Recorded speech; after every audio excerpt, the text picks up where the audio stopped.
সম্মানিত উপস্থিতি, কেমন আছেন আপনারা? আলহামদুলিল্লাহ আলা কুল্লি হাল ফি কুল্লি মাকান। আজকের প্রবাসী এবং ব্যবসায়ীদের উদ্যোগে আয়োজিত এই দ্বীনি মজলিসে আসতে পেরে আমরা আল্লাহ পাকের শুকরিয়া আদায় করছি। আবারও বলি আলহামদুলিল্লাহ। প্রবাসী ভাইদের কথা আলোচনা হচ্ছিল। আমি আসার সময় বলছিলেন এক ভাই যে প্রবাসী ভাইরা মিলে এই মাহফিলটা আঞ্জাম দিয়েছেন, তাই নয় কি ভাই? ব্যবসায়ী এবং প্রবাসী ভাই, আলহামদুলিল্লাহ। আপনারা বসেন প্লিজ। তো প্রবাসীদের কষ্ট কেউ দেখার আছে? বাংলাদেশে একটা শব্দ চলছে এখন, রিজার্ভ। শুনেছেন? রিজার্ভ কমে যাচ্ছে, রিজার্ভের সংকট। শব্দটা কি শুনেছেন? রিজার্ভ কি? হ্যাঁ, টাকা দিয়ে হয় না ডলার দিয়ে হয়? রিজার্ভ একটা কান্ট্রির উন্নতি, অগ্রগতি, প্রোগ্রেসের অন্যতম একটা মানদণ্ড বোঝা যায় সারা ওয়ার্ল্ডে। আপনারা জানেন কি না যে এই রিজার্ভের একটা বড় অংশ আসে প্রবাসীদের রেমিটেন্স থেকে? জানেন? রিজার্ভের বড় বড় দুটো উৎসের মধ্যে একটা হচ্ছে বৈদেশিক রেমিটেন্স।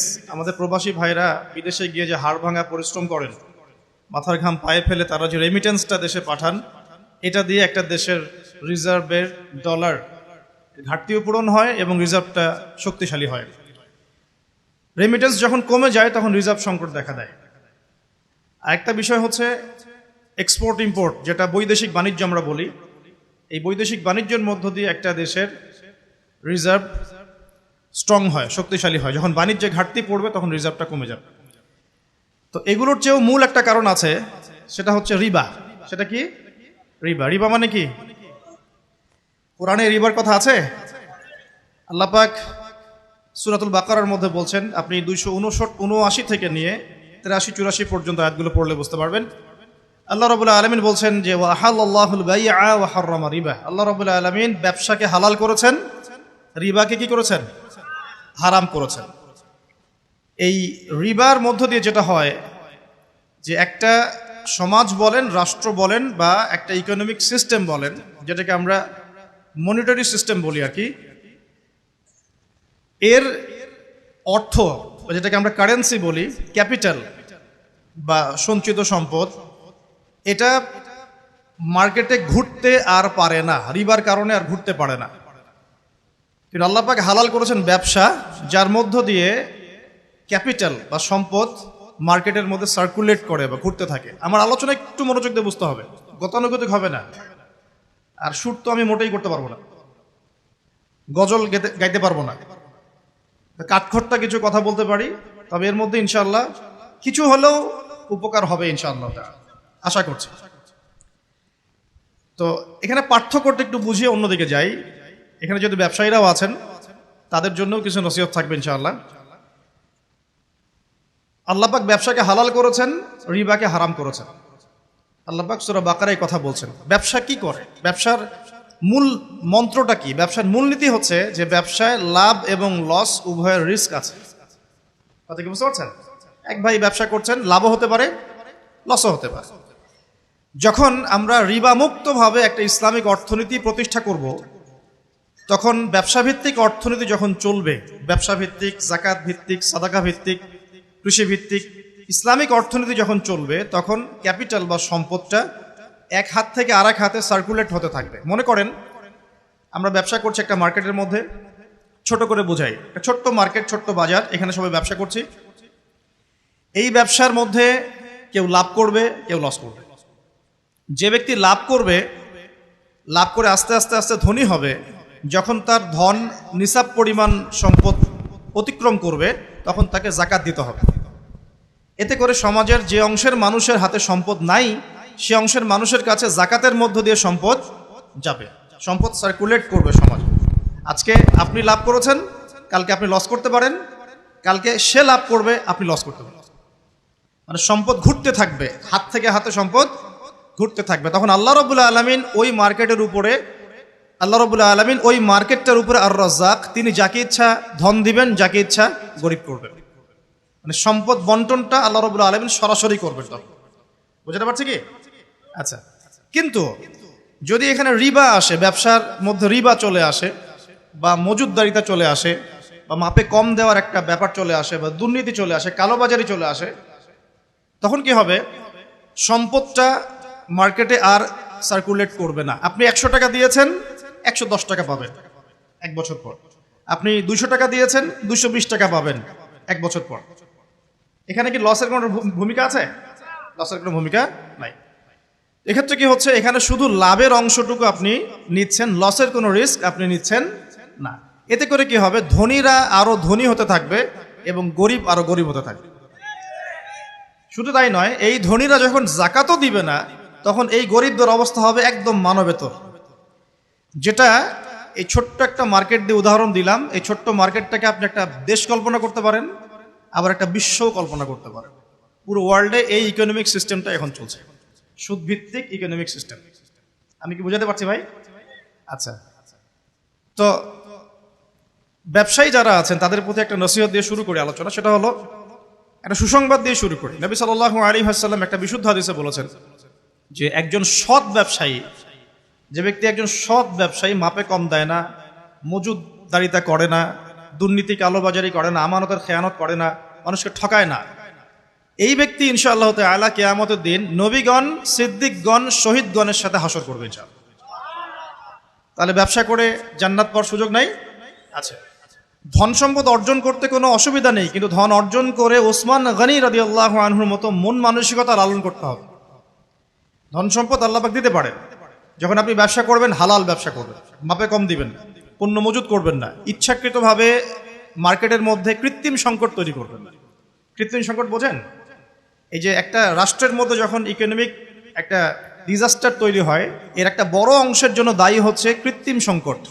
ইকোনমিক্সের ভাষাটাকে কৃত্রিম সংকট বলে। মানে সমস্যা আসলে কিছু নাই, কিছু মানুষ সমস্যা তৈরি করেছে। মনে করেন কোনো সমস্যা নেই, ইকোনমি খুব সুন্দর চলছে, কিছু মানুষ তার ব্যক্তি স্বার্থের জন্য কিছু পণ্যকে মজুত করে রেখে দিল, যে মানুষের মার্কেটে যখন ক্রাইসিস দেখা দিবে পণ্যের, তখন এটাকে ডাবল দামে বিক্রি করবে। তো সে মনে করছে এটাতে খুব, আমি তো ব্যবসা করছি, সে মনে করছে এটা তো ব্যবসা। প্রকৃত অর্থে এটা একটা প্রতারণা। নবী সাল্লাল্লাহু আলাইহি ওয়াসাল্লাম মার্কেটে গেলেন, পণ্য রাখা আছে মদিনার বাজারে, তিনি হাত ঢুকিয়ে দিলেন, দেখলেন ভিতরের অংশটা ভেজা। ওলামায়ে কেরাম যারা আছেন তারা এই হাদিসগুলো জানেন, ভেতরের অংশটা ভেজা। তো তিনি ব্যবসায়ীকে বলছেন যে এটা কি, ভিতরে ভেজা কেন, উপরে শুকনা কেন? তো সেই ব্যবসায়ী বলছে যে এভাবেই আমি পণ্য বিক্রি করি, যার ইচ্ছা হয় সে নিবে, যার ইচ্ছা হয় সে নিবে না। নবীজি বলছেন সাল্লাল্লাহু আলাইহি ওয়াসাল্লাম, তুমি কেন এটাকে উন্মুক্ত করে দিলে না? মানুষ জানতে পারতো যে আসলে তোমার পণ্যটা কতটুকু সঠিক, কতটুকু বেঠিক, বা কতটুকু বিশুদ্ধ, কতটুকু অশুদ্ধ। মান গাশশানা ফালাইসা মিন্না, এই হাদিসটা এখান থেকে এসেছে। তিনি বলছেন যে ব্যক্তি প্রতারণা করে সে ব্যক্তি আমার উম্মতের অন্তর্ভুক্ত না। কথা বুঝতে পারছেন? এই যে কৃত্রিম সংকট তৈরি করে প্রতারণা করেছে, সে কিন্তু উম্মতের নাম থেকে কাটা পড়ে যাচ্ছে। সে কাফের হয়ে গেছে এমনটা বলছি না, সে কিন্তু জালেম ঠিকই হয়ে গেছে, ফাসেক হয়ে গেছে। এখন এখানে একটা শাস্তি আছে, এটা গেল তার ব্যক্তিগত শাস্তি, যে সে উম্মত থেকে ডিটাচড হয়ে যাচ্ছে। মান গাশশানা ফালাইসা মিন্না, সে আমার অন্তর্ভুক্ত না। নবীজি বলছেন একটা হাদিসের মধ্যে সাল্লাল্লাহু আলাইহি ওয়াসাল্লাম, যে প্রতারক যারা মিথ্যা কসম করে পণ্য বিক্রি করে, ব্যবসায়ী মানুষকে ঠকায়, মাপে কম দেয়, কিয়ামতের মাঠে এদের অবস্থা এমন হবে যে এই কানের লতি পর্যন্ত এদের ঘামে ডুবে থাকবে।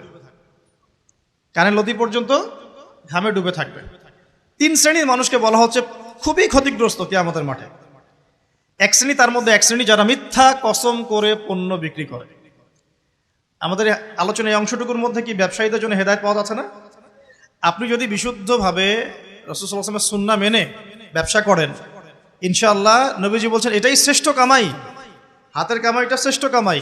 ব্যবসা করে, যে হালাল ব্যবসা করে আপনি সম্পদ উপার্জন করছেন, এটা আপনার শ্রেষ্ঠ কামাই, শ্রেষ্ঠ উপার্জন।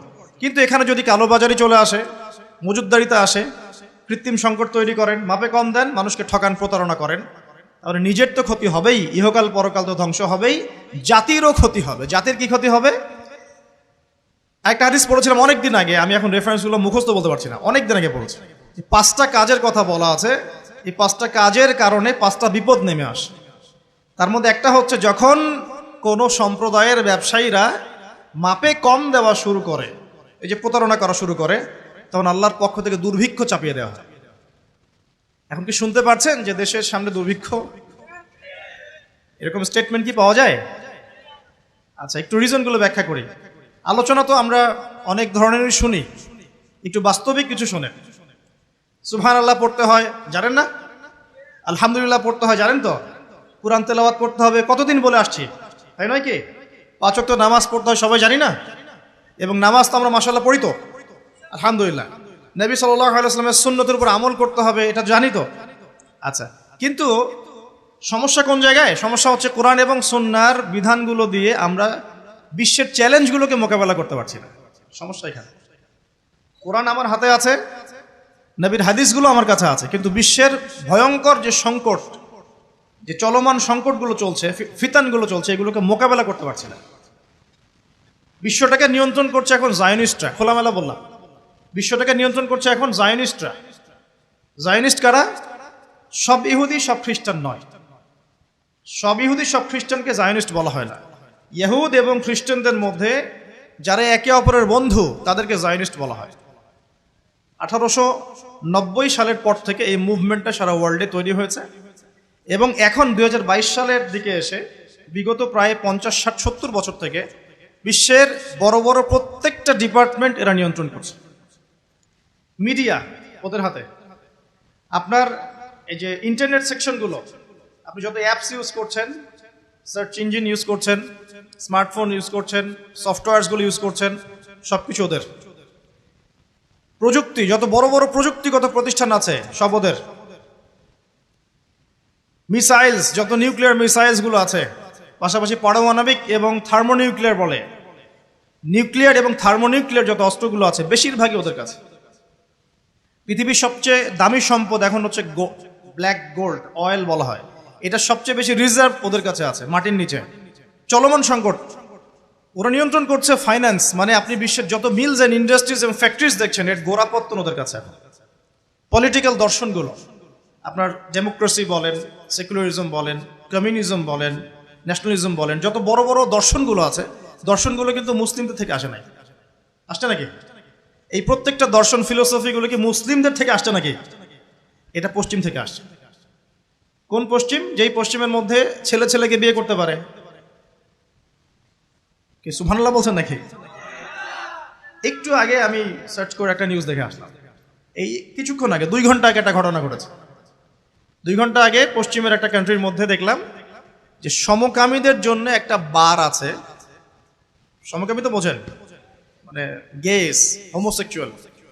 তো সেখানে একটা হামলা হয়েছে, সেখানে 5 জন মারা গেছে, ওদের মধ্যে হামলা। তার মানে এমন সভ্যতা যেখানে সমকামিতা নিবারণ করার জন্য আলাদা বারও হালাল। নাউজুবিল্লাহ। এই সভ্যতার কাছ থেকে আমাদেরকে শিখতে হচ্ছে এখন। ওরা আমাদেরকে শিখায় যে মানবতা কাকে বলে, তাই না? ওরা আমাদেরকে শিখায় যে মুসলিম কান্ট্রিতে মানবতা বিরোধী অপরাধগুলো হচ্ছে, দমন করতে হবে। ওরা শিখায় আমাদের যেই সমাজের মধ্যে ছেলে ছেলে বিয়ে করা যায়, নাউজুবিল্লাহ, মেয়ে মেয়ে বিয়ে করতে পারে, নাউজুবিল্লাহ।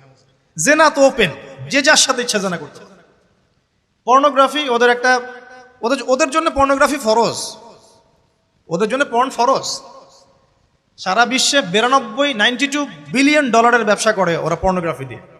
এই যে মুভিজগুলো ছড়িয়ে দেওয়া হচ্ছে না, এগুলো বিজনেস, পিছনে আছে ব্যবসা, অর্থ, মানি। এখানে এই পর্ন স্টার যারা মেয়েগুলা, ছেলেগুলা, এরা হচ্ছে মানি মেকিং মেশিন। এরা মনে করেন খেলা হচ্ছে, 2 টিমের খেলা হচ্ছে, 11টা প্লেয়ার, এদিকে 11টা প্লেয়ার, ক্রিকেট ম্যাচই মনে করে। তো এই খেলার মধ্যে একটা বাণিজ্য হয় না? হয় না? খেলাতে বাণিজ্য হয় না? জুয়া হয় না? এরপর খেলার মধ্যে যে দল জিতে তাকে কিছু টাকা প্রাইজ মানি দিয়ে ছেড়ে দেওয়া হয়। বাকি বড় অংশের বাণিজ্যটা কারা করে? যারা এই খেলাগুলোকে পরিচালনা করে। আমার কথা কি বুঝতে পারছেন? ঠিক একইভাবে এই পর্ন ইন্ডাস্ট্রির মধ্যে অ্যাক্টর অ্যাক্ট্রেস যারা আছে, এরা হচ্ছে ওরকম প্লেয়ারের মতো। এরা বাণিজ্য করে, ওরা অল্প টাকা দিয়ে, ব্যাস। এদের এখানে এই পর্ন হচ্ছে ফরজ। এগুলো ছড়িয়ে দেওয়া হয়েছে মুসলিম বিশ্বের মধ্যে। আমি বোঝাতে চাচ্ছি যে এমন সভ্যতার কাছ থেকে আমরা কেন হেদায়েত নিব, যে সভ্যতার মধ্যে নোংরামি, জেনা, ব্যভিচার, অশ্লীলতা, ফাহেসা জিনিস এবং লক্ষ লক্ষ মানুষের, নিরপরাধ মানুষের রক্ত লেগে আছে। ওদের কাছ থেকে হেদায়েত নিব কেন? আমার কাছে কি কোরআন এবং হাদিস নাই? আমাদের কাছে কি কোরআন এবং রাসূলের সুন্নত নাই? এবং কোরআন এবং রাসূলের সুন্নত কি পরিপূর্ণ নয়? হ্যাঁ বলেন, আমাকে একটু কথা বলেন। কোরআন এবং সুন্নাহ কি পরিপূর্ণ না অসম্পূর্ণ? তো পরিপূর্ণ যদি হয় কোরআন এবং সুন্নাহ, সেখানে কি প্রত্যেকটা বিষয়ের সমাধান নাই? একজন মুসলিম কি এটা বিশ্বাস করে না যে কোরআন এবং হাদিসের মধ্যে সমস্ত বিষয় সমাধান আছে? আছে না? আমাদের মাঝে কিছু ইখতিলাফি মাসালা থাকতে পারে, পারে না?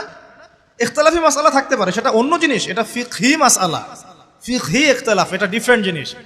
এমনিতেই কোরআন এবং সুন্নাহর মধ্যে আপনার ইবাদত, পারিবারিক জীবন, সামাজিক জীবন, পলিটিক্যাল লাইফ, ইকোনমিক সেকশন, এগুলোর হেদায়েত নাই ভাই? পরিপূর্ণ না অসম্পূর্ণ?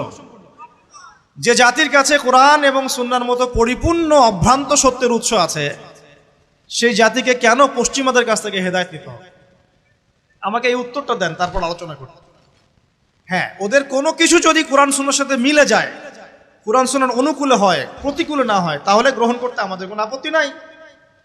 কিন্তু এমন যে কোনো মতবাদ বা দর্শন বা আপনার ইজম অথবা কালচার যদি কোরআন এবং সুন্নাহর সাথে সরাসরি সাংঘর্ষিক হয়, আমরা কি গ্রহণ করব? সারা বিশ্বে ওরা সুদ ছড়িয়ে দিয়েছে, আমরা সবাই এখন সুদ খাচ্ছি। মনে করছেন যে আমরা খুব ভালো মানুষ? সুদের ছিটা ফোঁটা আমাদের গায়েও লাগছে।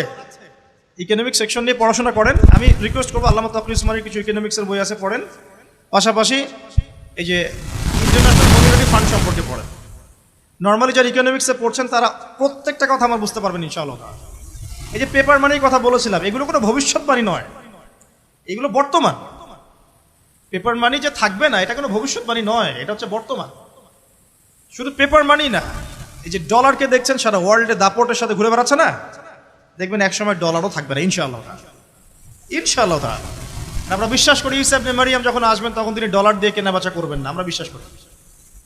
আমরা বিশ্বাস করি ঈসা ইবনে মারইয়াম যখন আসবেন পৃথিবীতে, তিনি ফিলিস্তিনে ইসলামিক রাষ্ট্র কায়েম করার জন্য জাতিসংঘের কাছে গিয়ে দ্বারস্থ হবেন না যে আমাকে পারমিশন দেন। দ্বারস্থ হবে নাকি?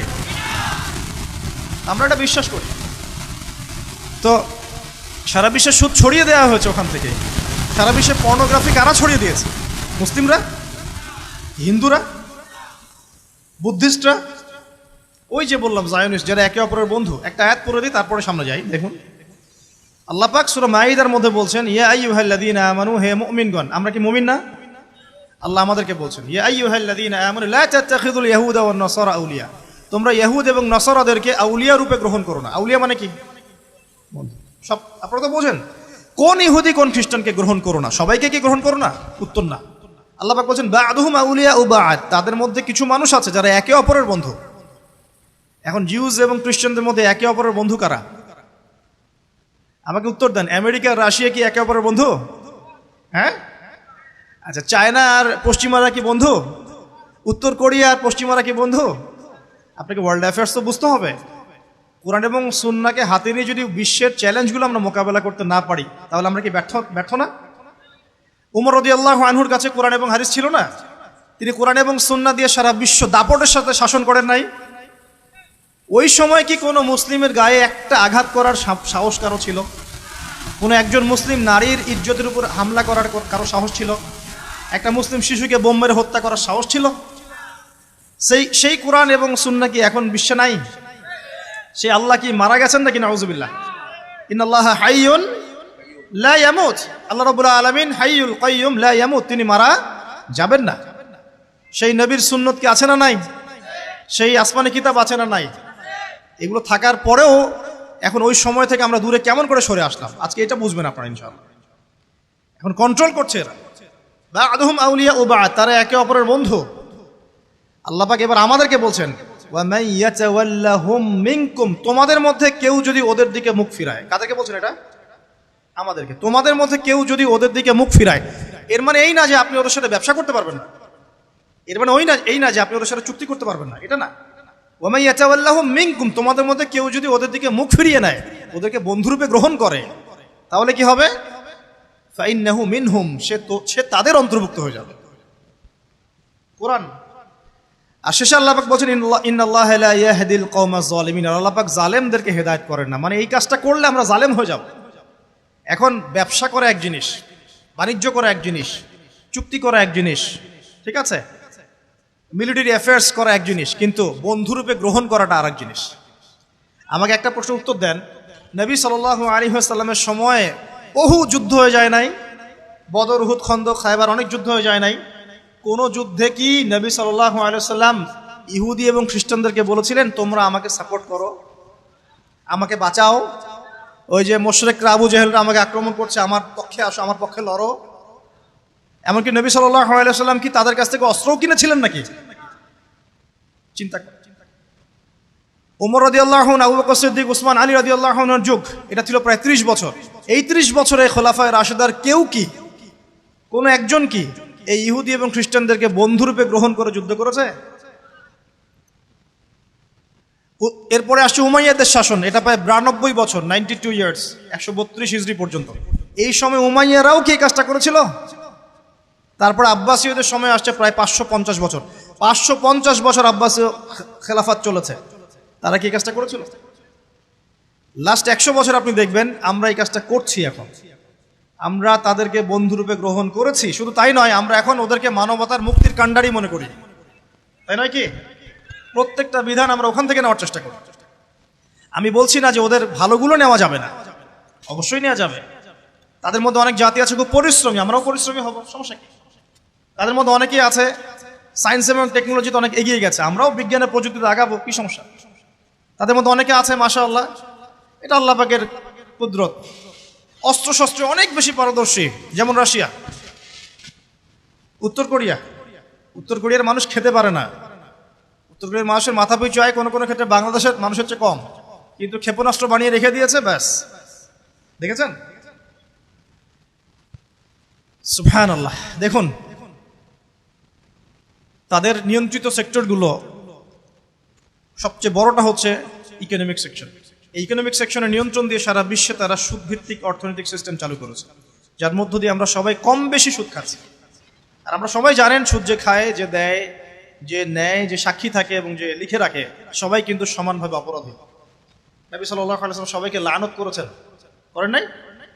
আল্লাহ পাক কোরআনে বলেন নাই কি জানি একটা, ওয়াযারু মা বাকিয়া মিনার রিবা ইন কুনতুম মুমিনিন ওয়া ইল্লাম তাফআলু ফাআযারু বিহারবিন মিনাল্লাহি ওয়া রাসূলিহি। তোমরা সুদ ছেড়ে দাও, যদি না ছাড়ো তাহলে জেনে রেখো এটা আল্লাহ এবং তার রাসূলের সাথে যুদ্ধ করার মতো অপরাধ। আমরা এখন যুদ্ধ করছি না ভাই, আমাদের যুদ্ধ করার উচিত আল্লাহ এবং রাসূলের পক্ষে। আমরা করছি সুদের মধ্য দিয়ে রাসূলের বিপক্ষে, আল্লাহর বিপক্ষে। আর মসজিদে আমি 5 ওয়াক্ত নামাজ পড়ে ভাবখানা এমন যে আমি মাশাআল্লাহ জান্নাতের সার্টিফিকেট পেয়ে গেছি। বাংলাদেশের একজন বরেণ্য আলেম, আমি নাম উল্লেখ মেনশন করছি না সঙ্গত কারণে, তিনি বলেছিলেন যে মানুষ এখন ব্যক্তিগত জীবনে পাক্কা মুসল্লি, অর্থনৈতিক জীবনে পাক্কা সুদখোর। এই কথা বলেছিলেন, আমি সঙ্গত কারণে নামটা মেনশন করলাম, কিন্তু আমার মন থেকে তার প্রতি যথেষ্ট শ্রদ্ধা আছে। আমি মনে করি যে তিনি বাংলাদেশের যত ব্যক্তিত্ব সম্পন্ন আলেম আছেন তার মধ্যে। ব্যক্তিত্ব অন্য জিনিস, আলেম হলেই ব্যক্তিত্ব হয় না। বহু আলেম টাকার কাছে বিক্রি হয়ে যায় না, দুইটা বাড়ি পড়লেই কথা চেঞ্জ হয়ে যায় না। অনেকে আলেম থাক বললাম না, মাইন্ড করতে পারে।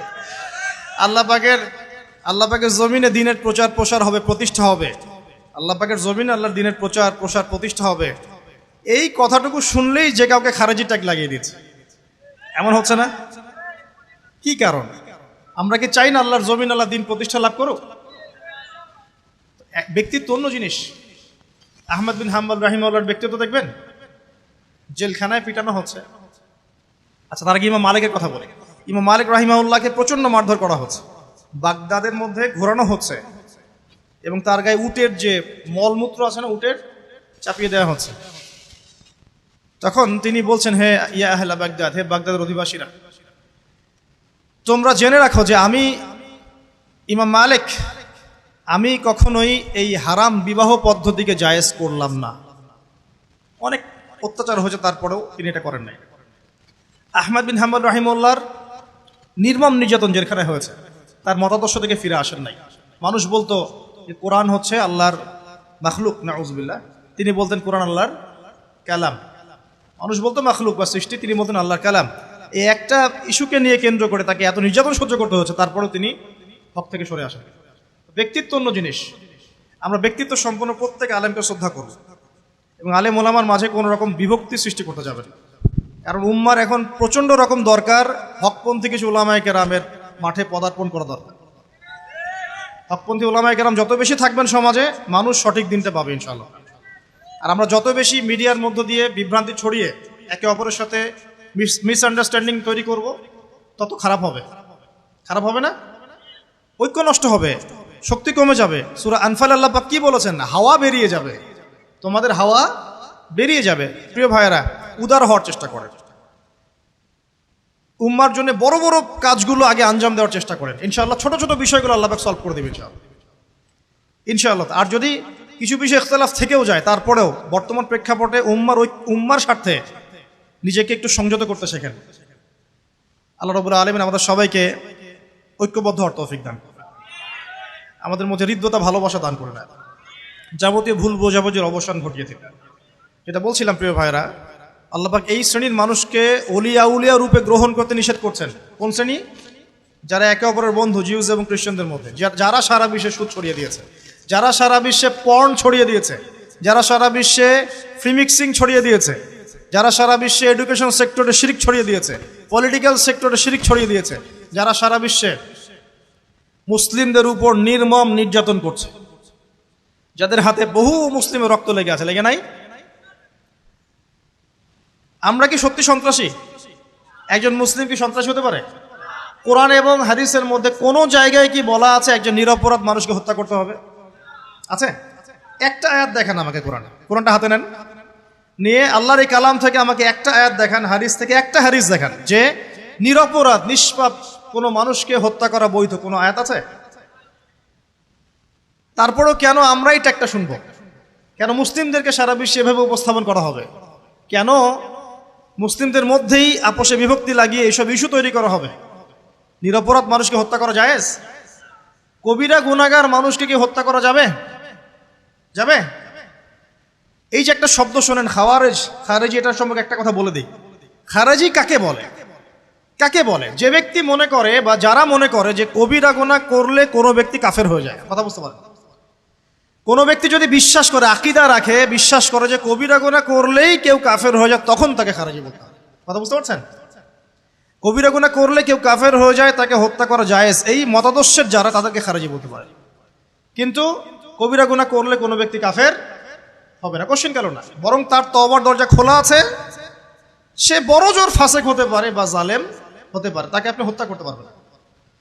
এত স্পষ্ট করে বলার পরেও আফসোস, মানে কষ্ট পাই যে এই শব্দগুলো আমাদেরকে শুনতে হয়। এত স্পষ্ট করে ব্যক্ত করার পরেও আফসোস লাগে, কষ্ট লাগে। কিছু মানুষ, আল্লাহ হেদায়েত দান করুক, আল্লাহ পাক বুঝ দান করুক, দোয়া করি, আমাদেরকেই এই শব্দগুলো শুনতে হয়েছে। অথচ এর চেয়ে বড় বড় ইস্যুসগুলো পড়ে আছে সমাজে, এগুলো নিয়ে আমাদের মাথা ব্যথা নাই। প্রিয় ভাইয়েরা, ইকোনমিক সেকশনটা বোঝার চেষ্টা করেন। হালাল রিজিকে থাকেন, হারামে যায় না। পারবেন ইনশাআল্লাহ? আচ্ছা, 2 নাম্বার, ব্যবসা করলে সৎ ব্যবসায়ী হন, অসৎ ব্যবসায়ী হয় না। বিশ্বের সবচেয়ে মানবতা বিরোধী সভ্যতাকে চেনার চেষ্টা করেন, যাদের হাতে পুরো বিশ্বের এই ফাসাদগুলো জড়িত, এবং তাদের সাথে বন্ধুত্বপূর্ণ আচরণ থেকে সাবধান থাকেন। পিছন থেকে ছুরি মেরে দেবে, আপনি টের পাবেন। আমাদের ভবিষ্যৎ কি তাহলে? এখন আমাদের ভবিষ্যৎটা বলি, তারপরে করণীয় বলছি। লম্বা করব না, অনেক রাত হচ্ছে, একটু ধৈর্য ধরেন। আমাদের ভবিষ্যৎটা কি শোনেন। মুসলিম জাতিদেরকে দিয়ে এই পৃথিবীর ইতিহাস, সভ্যতা শুরু হয়েছিল, মুসলিমদেরকে দিয়ে শেষ হবে ইনশাআল্লাহ। এটা ভবিষ্যৎ। সভ্যতা শুরু হয়েছে আদম আলাইহিস সালামকে দিয়ে, সভ্যতা শেষ হবে কার হাতে? নবী ঈসা ইবনে মারইয়ামের হাতে। সভ্যতা শুরু হয়েছে আদম আলাইহিস সালামকে দিয়ে, নবী দিয়ে, শেষও হবে একজন নবী দিয়ে ইনশাআল্লাহ। এই উম্মত মুহাম্মদ সাল্লাল্লাহু আলাইহি ওয়াসাল্লামের জীবদ্দশায় 23 বছরে জাজিরাতুল আরবে দিন কায়েম করে গেছে, করেন নাই?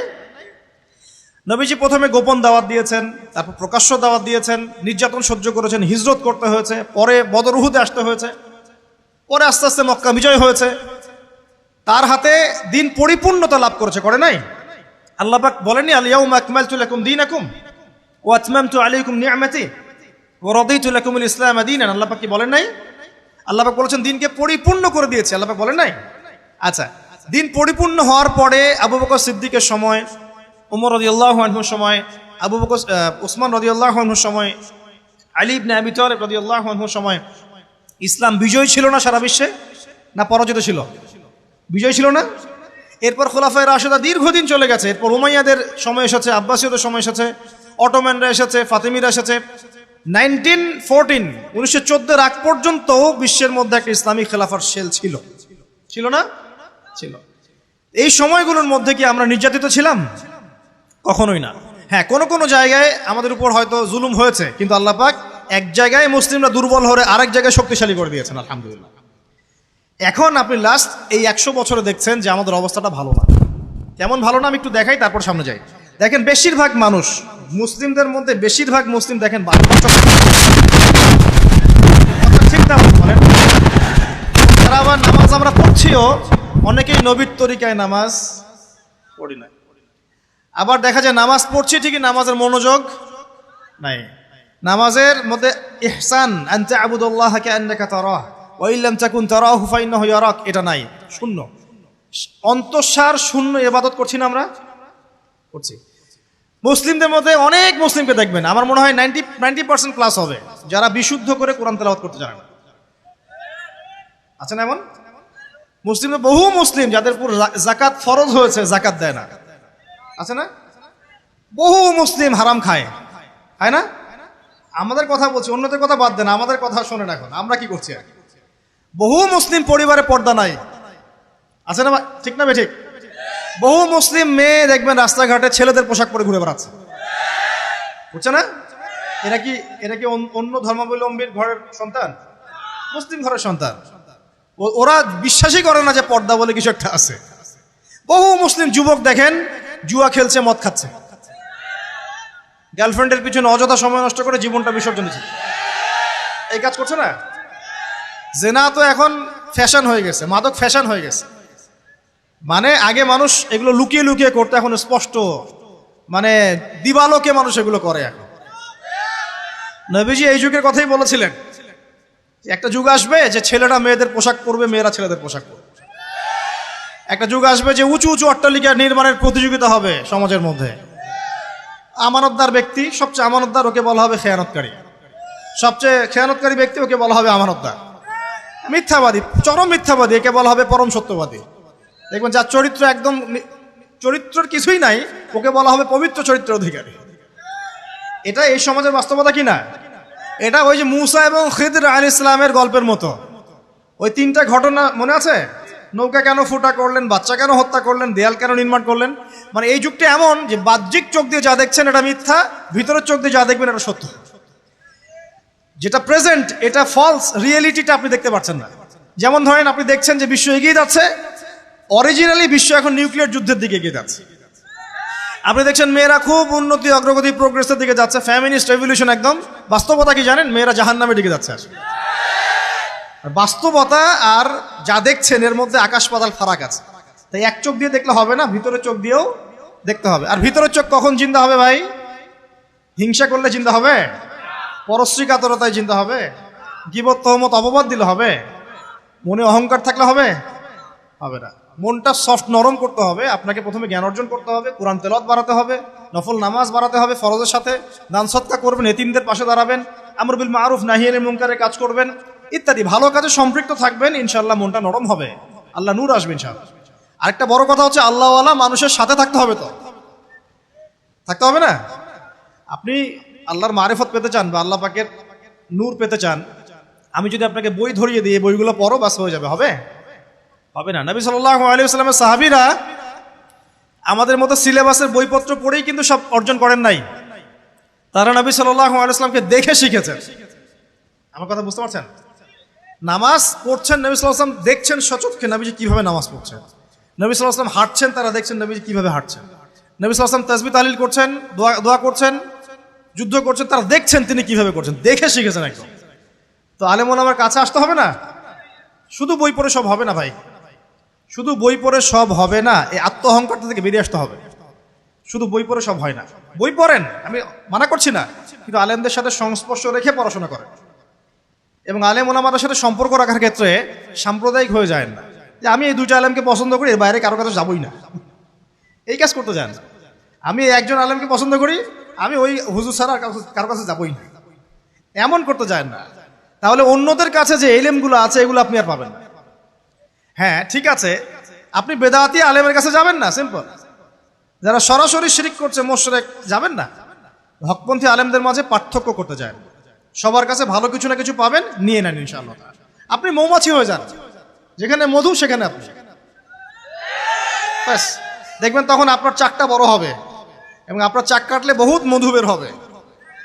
আর যে ব্যক্তি মধুই চিনে নাই, ওর তো চাকে কোনো মধুই নাই, চিপ দিবেন খালি পানি বের হবে। কি বুঝলেন? আল্লাহ পাক আমাদেরকে বোঝার তৌফিক দান করুন। একটা কথা বলি, আল্লামা রুমির একটা কথা বলি। উনি বলেছেন, আমি মোটামুটি সবার বই পড়ার চেষ্টা করি। তিনি বলেছেন যে তোমরা শব্দ দিয়ে কথামালা সাজাও এবং শব্দ দিয়ে যুদ্ধ করো, বজ্রপাত দিয়ে যুদ্ধ করতে যেও না, কারণ বজ্রপাত দিয়ে কখনো ফুল ফোটে না। কথার গভীরতা বুঝতে পারছেন? শব্দ দিয়ে আপনি সুন্দর কথামালা সাজান, এটা দিয়ে আপনি যুদ্ধ করেন, মানে এটাও তো একটা যুদ্ধ, কথার যুদ্ধ। বজ্রপাত দিয়ে শুধু চিৎকার চেঁচামেচি করে যুদ্ধ করতে যায় না, তাহলে কি হবে? এই চিৎকার চেঁচামেচি দিয়ে কখনো গোলাপ ফুল ফোটে না, ফোটে আস্তে আস্তে ফুল ফোটে, তখন সৌরভ ছড়াবে ইনশাআল্লাহ। একটা জায়গায় বলেছেন যে গাছের মতো হয়ে যাও, তুমি গাছের মতো হয়ে যাও, পাতাগুলোকে ঝরে পড়তে দাও। তিনি বলছেন যে তুমি অন্যকে আলোকিত করতে চাও, তাহলে নিজে আগে কষ্ট স্বীকার করা শেখো, কষ্ট ভোগ করা শেখো। কারণ মোমবাতি আগে নিজে পড়ে তারপর অন্যকে আলো দেয়। কথা কত গভীর দেখেছেন?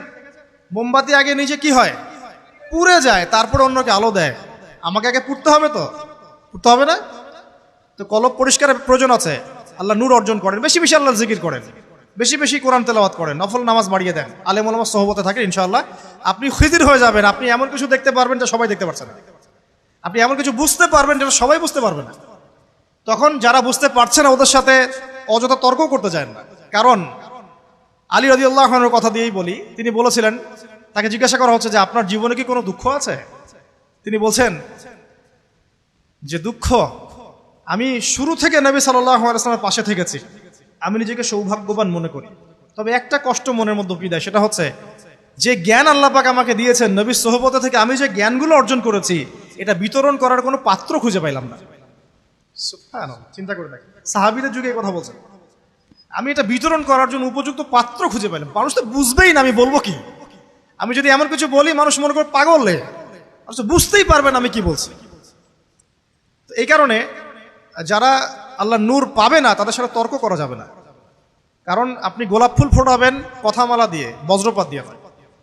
প্রিয় ভাইয়েরা, আমাদের অবস্থা এমন ছিল না, ইনশাল্লাহ এমন থাকবেও না।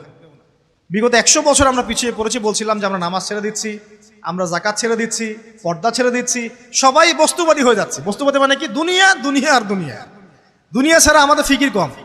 মানে এমনও দিনদার ব্যক্তিদের অনেকেই আছেন, আগে দুনিয়া ঠিক করবে তারপর দিন, তাই না? দুনিয়ারটা 16 আনা আগে বুঝে নিবে, তারপর দিনের মধ্যে যাবে। তো দেখুন, পড়াশোনা করছি, কোরআন হাদিসের বালাই নাই। সারা জীবন পড়াশোনা করছেন, 30টা আপনি কোরআনের আয়াত শিখতে পারছেন না, 30টা সূরা মুখস্থ হচ্ছে না। 30 বছর পড়াশোনা করেছেন, মাশাআল্লাহ, 30টা সূরা নাই, 30টা হাদিস নাই, হাদিসে আরবাইন বলতে পারবেন না, উসুলের বইগুলো পড়লেন না, আকীদা বললেন না, ফিকহের কিছু পড়লেন না, হিস্ট্রি পড়লেন না, নবীর সিরাতও পড়লেন না। যুবকদেরকে জিজ্ঞাসা করে দেখেন, আজকে কি ফুটবল বিশ্বকাপ শুরু হয়েছে নাকি? জিজ্ঞাসা করেন যে আজকে কার কার খেলা, কার খেলা? হ্যাঁ, সুবহানাল্লাহ, আল্লাহ তোমাদেরকে অনেক বড় করো। হ্যাঁ, এখন জিজ্ঞাসা করেন যে উহুদের যুদ্ধ কত হিজরিতে হয়েছে, বলেন। এখন আমাকে বলেন যে এভাবে কি আল কোরআনের আলো ঘরে ঘরে জ্বলবে কিনা? এভাবে কি আমরা আগামী দিন ইসলামের বিজয় অর্জন করতে পারবো কিনা? প্রথমে জ্ঞান অর্জন করতে হবে। এই যে জ্ঞান অর্জনের মধ্যে সিরাত, সিরাত মানে নবীর জীবনী, একটা প্রামাণ্য জিনিস। এটা না পড়লে আপনি কেমন করে হাদিস বুঝবেন?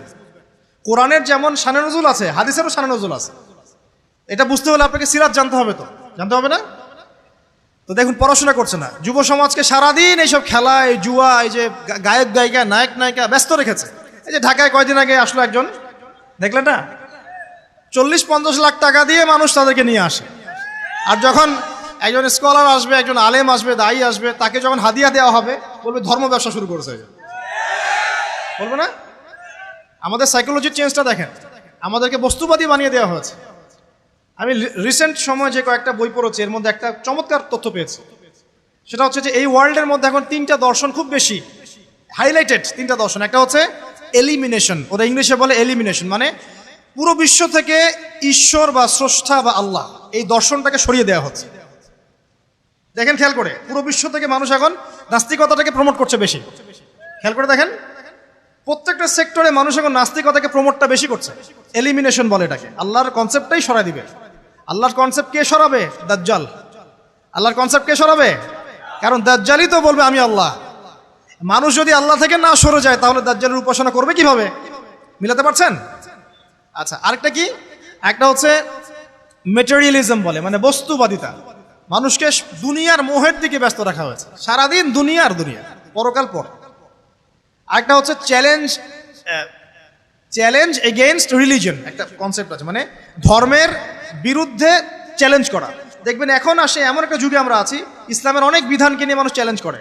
কেন আয়েশা রাদিয়াল্লাহু আনহার বিয়ে এই সময় হইলো? কেন নবী সাল্লাল্লাহু আলাইহি ওয়াসাল্লাম এতগুলো বিয়ে করলেন? হ্যাঁ, কেন তোমাদের বিয়ের কোনো বয়স নাই? কেন বহু বিবাহ আছে? পর্দা কেন? অনেক চ্যালেঞ্জ করে না এখন? অনেক চ্যালেঞ্জ ছিল, তাই না? মৌলবাদী গোষ্ঠী, এই ধর্মান্ধ গোষ্ঠী এগুলা করে, এগুলো কোনো ভিত্তি নেই বলছে না? এই যে রিলিজিয়ন বা ধর্মকে চ্যালেঞ্জ করার যে একটা দর্শন, এটা এখন চলছে। এই তিনটা দর্শন ওয়ার্ল্ডে এখন খুব প্রবল। প্রিয় ভাইরা, এই সময় জ্ঞান অর্জনের কোনো বিকল্প নাই। এবং এখন আমরা পিছিয়ে পড়ার অন্যতম কারণ জ্ঞান অর্জন থেকে সরে আসা। আমাদের পিছিয়ে পড়ার কারণ হচ্ছে হালাল রিজিক থেকে সরে আসা। আলেম ওলামাদের মধ্যে বিভক্তি একটা অন্যতম কারণ। আমাদের পিছিয়ে পড়ার অন্যতম কারণ হচ্ছে দলাদলি করা। আমরা দলাদলি করতে যাব না, আল্লাহর ওয়াস্তে এই কাজটা করতে যায় না। আমি বলছি না আপনি কোনো অ্যাসোসিয়েশন করবেন না, আমি বলছি না আপনি কোনো সংগঠন করবেন না, আমি বলছি না আপনি কোনো ফাউন্ডেশন করবেন না, কিন্তু এটাকে কেন্দ্র করে বিভক্তি সৃষ্টি করতে চায় যে আমি একাই চূড়ান্ত হক আর সবগুলো বাতিল, আমি একাই জান্নাতে যাব, বাকি সব জাহান্নামে যাচ্ছে। এই কনসেপ্টটা একটু সমস্যা আছে, এই কনসেপ্টটা সবসময় ঠিক নয়। এমন হতে পারে যাকে আপনি আন্ডার এস্টিমেট করছেন সেও তো হকের উপর থাকতে পারে, হয়তো আপনার কাছে সেই জ্ঞানটা এখন আসে নাই, হতে পারে না?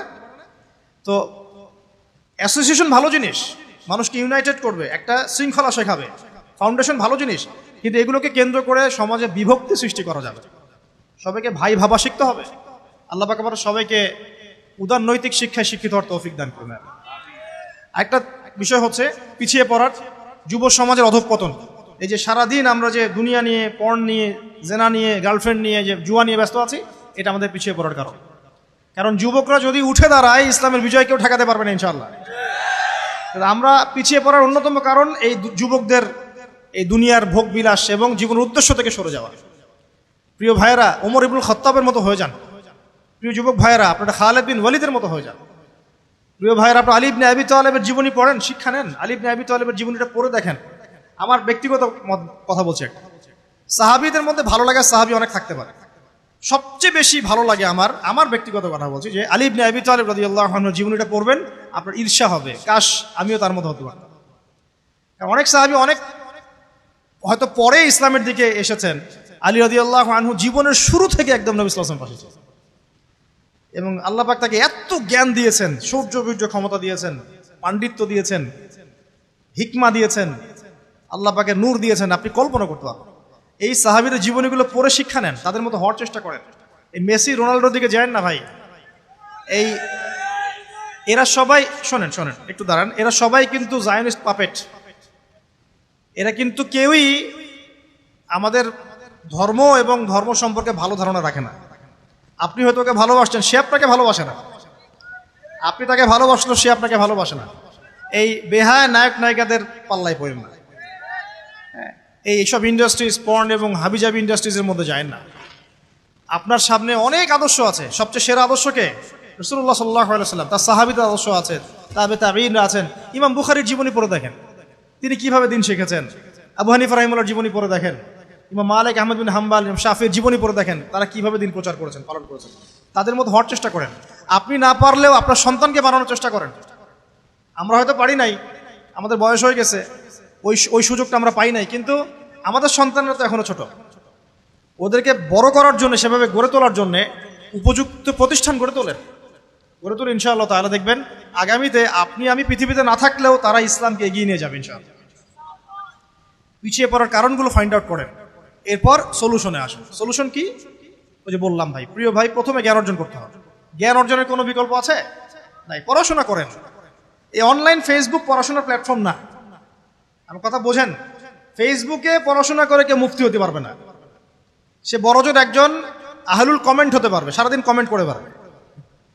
এর চেয়ে বেশি কিছু সে হতে পারবে। এবং এগুলোতে আসলে কিছু যায় আসে না তো, কারণ একটা ইস্যু উঠেছে, মানুষ কমেন্ট করছে, সমালোচনা আলোচনা হচ্ছে, 7 দিন যেতে না যেতে দেখ মানুষ ভুলে গেছে। কয়দিন আগে আয়েশা রাদিয়াল্লাহু আনহা নবী সাল্লাল্লাহু আলাইহি ওয়াসাল্লামের চরিত্র নিয়ে মানুষ কটূক্তি করেছিল, একটা আন্দোলন হয়েছিল, কয়জনের মনে আছে এখন বলেন? মানুষ ভুলে গেছে না? বেশিরভাগ মানুষই ভুলে গেছে। মানুষ এভাবেই ভুলে যায় সবকিছু। কিন্তু কারা ভুলবে না? যাদেরকে আল্লাহ পাক সেরকম হিকমা প্রজ্ঞা বাসিরা দিয়েছে, তারা কিন্তু ভুলবে না। এই যে কয়দিন আগে হ্যালোইন না হলোইন একটা উৎসব হয়েছে, মনে আছে? ভূত ছেদে ছেদে মানুষ ঘুরে বেড়াইলো। আফসোস যে কিছু কিছু মুসলিম কান্ট্রিতেও এই কাজটা হয়েছে, হয়নি? আফসোস না এটা একটা, নাকি ভালো জিনিস? তো দেখেন মানুষ কিন্তু ভুলে গেছে। এবং ওইটা নিয়ে কিন্তু ফেসবুকে তেমন একটা লেখালেখি হয় না, খুব কম। তো আমি যদি আমর বিল মারুফ নাহি আনিল মুনকার করতে চাই, আমাকে হকপন্থী হতে হবে, আমাকে সবকিছুই নিরপেক্ষভাবেই বিচার করতে হবে। পক্ষপাতিত্ব করলে আমি হকপন্থী নই। মানুষ এই যে কয়দিন আগে দেখবেন যে একটা ইকোনমিক স্যাংশন চলছিল ওয়ার্ল্ডের মধ্যে, বা তারও আগে দেখবেন করোনা। এই যে করোনার কথা কয়জনের মনে আছে? এখন মনে আছে? ইউক্রেন রাশিয়া নিয়ে অনেক কথা হচ্ছিল, আস্তে আস্তে মানুষ এগুলো ভুলে যাচ্ছে। অল্প কিছু মানুষ ছাড়া যারা এগুলো চর্চা করে। তো মানুষ এরকমই। অতএব ফেসবুকে বসে, ইউটিউবে বসে পড়াশোনা করে যথেষ্ট নয়, খালি লেকচার শোনাই যথেষ্ট নয়। আপনাকে কনস্ট্রাকটিভ সিলেবাস কভার করতে হবে। সিলেবাস কেমন হবে? আলেম ওলামার কাছে এসে পরামর্শ নিয়ে পড়াশোনা শুরু করে। কোরআন পড়তে হবে, বিকল্প নাই। কোরআনের ভাষা শিখতে হবে, কোনো বিকল্প নাই। হাদিসের ইবারত পড়া শিখতে হবে, সবাই পারবে না, কিন্তু যাদের সুযোগ আছে ওদেরকে শিখতে হবে। আকীদা পড়তে হবে, অ্যাটলিস্ট আকীদা তাহাবিয়া বইটা পড়ে দেখেন। সিরাত পড়তে হবে, পাশাপাশি ফিকহের বই পড়তে হবে, ইসলামের হিস্ট্রি জানতে হবে, ইসলামিক ইকোনমিক্স পড়তে হবে এবং ওয়ার্ল্ড অ্যাফেয়ার্স পড়তে হবে। এই সাবজেক্টগুলো কভার করতে হবে। তারপরে আপনি যে লাইনে পড়াশোনা করছেন এটা করেন, আমি বাধা দিচ্ছি না, কিন্তু ওখানে থেকেও দিনের খেদমত করতে হবে। ওই ডিগ্রি সার্টিফিকেট দিয়েও দিনের খেদমত করতে হবে, ইসলামের কল্যাণে কাজ করতে হবে। আমল বাড়িয়ে দেন, শেষ করে দিচ্ছি, আর 10টা মিনিট সময় দেন। আমল বাড়িয়ে দেন। আপনি ইলম অর্জন করছেন, এখন আমলটা বাড়ান। যখন ফরজিয়াতগুলো আদায় করা হয়ে যাচ্ছে, এখন ওয়াজিব ধরেন, ওয়াজিবগুলো আদায় হয়ে যাচ্ছে, মাশাআল্লাহ। সুন্নত ধরেন, নবীর সুন্নত নিজের উপর নিয়ে আসেন, সুন্নত মাশাআল্লাহ ভালো করছেন। নফল ধরেন, মুস্তাহাব ধরেন, সবগুলো আমল করার চেষ্টা করেন সাধ্য এবং সামর্থ্য অনুযায়ী। শুরুতে বলেছিলাম ওমা আতাকুমুর রাসূল ফাখুযু, রাসূল সাল্লাল্লাহু আলাইহি ওয়াসাল্লাম যা দিয়েছেন সব গ্রহণ করেন। ওমা নাহাকুম আনহু ফান্তাহু, রাসূল যা থেকে বিরত থাকতে বলেছেন বিরত থাকেন। সুন্নতে থাকেন, বেদাতে যায় না। বেদাতে গেলে হবে কি? আমল কবুল হবে না। আর কি বলবো? হালাল রিজিকের কথা বলেছি, আরেকবার টাচ দিচ্ছি যে রিজিক হালাল হতে হবে, হারামে যাওয়া যাবে। পারিবারিক আদর্শ ঠিক করেন। পরিবারের মধ্যে অভাব অনটন থাকলে থাক, কিন্তু এখানে যেন কোনো জাহিলিয়াত না থাকে। পরিবারে খাবার নাই, মেনে নিলাম, এখানে যেন পর্দা থাকে, কোরআন থাকে, তালিম থাকে, বেসিক জিনিসগুলো থাকে। আর কি করবেন? আপনি আপনার সাধ্য মতো দিনের দাওয়াতি কাজ করার চেষ্টা করেন, আলেম ওলামার সোহবতে থাকেন, আমর বিল মারুফ নাহি আনিল মুনকারের কাজ করেন, এবং নিজের মেধা, বুদ্ধি, প্রজ্ঞা, প্রতিভাকে কাজে লাগিয়ে উম্মার জন্য যা কল্যাণকর পরামর্শভিত্তিক করার চেষ্টা করেন। আল্লাহ রাব্বুল আলামিন ইনশাআল্লাহ আমাদের ছোট্ট ছোট্ট কাজগুলোকে কেন্দ্র করে ইসলামকে এগিয়ে নেবেন ইনশাআল্লাহ। আর সবচেয়ে শেষ একটা বড় কথা বলে দিই, সেটা হলো আপোষে বিভক্তির মধ্যে যায় না, হিংসা করেন না, আল্লাহর ওয়াস্তে কাদা ছড়াছড়ি করেন না, সমালোচনা করেন না। সমালোচনা করেন, গঠনমূলক করেন। সমালোচনা নোংরা সংস্কৃতিতে যায় না। সমালোচনা করবে মানুষ, গঠনমূলক হতে হবে। পরশ্রী কাতর হয়েন না, অন্যকে মিথ্যা অপবাদ দিয়েন না। অন্যকে মিথ্যা অপবাদ দিলে আল্লাহ পাক ধরবেন, 80 লাঠির শাস্তি আছে। আর মনের মধ্যে অহংকার রাখেন না, উম্মাকে ঐক্যবদ্ধ করার চেষ্টা করেন ইনশাআল্লাহ তাআলা। এবং আগামী প্রজন্মটাকে আল্লাহর ওয়াস্তায় মানুষ করে যান পৃথিবীতে। আমরা থাকি বা না থাকি, ইনশাআল্লাহ আমাদের পরবর্তী জেনারেশনের হাতে আল্লাহ পাক দিনের বিজয় দান করবেন ইনশাআল্লাহ। যদি তারা না পারে, তারপরের জেনারেশন পারবে ইনশাআল্লাহ। আমাদেরকে মালির মতো গাছ রোপণ করে ফুল ফুটিয়ে যাওয়া লাগবে, ফল ইনশাআল্লাহ আল্লাহ পাক দিবে ইনশাআল্লাহ। সবশেষ কথা হচ্ছে, এখন যা অবস্থা আছে এগুলো থাকবে না, আস্তে আস্তে সব পরিবর্তন হয়ে যাবে ইনশাআল্লাহ আযজা ওয়া জাল। পুরো পৃথিবীতে ইসলাম ছাড়া অন্য কিছুই থাকবে না ইনশাআল্লাহ তাআলা। ইসলাম চির নতুন, ইসলাম চির প্রাচীন, ইসলামই চির আধুনিক। ইসলাম দিয়েই বিশ্ব শুরু হয়েছে, ইসলাম দিয়ে শেষ হবে ইনশাআল্লাহ তাআলা। আল্লাহ রাব্বুল আলামিন আমাদের সবাইকে ইসলামের কল্যাণে কাজ করার তৌফিক দান করুন এবং ইসলামের বিজয় আল্লাহ পাক দেখে যাওয়ার তৌফিক এনায়েত করুন।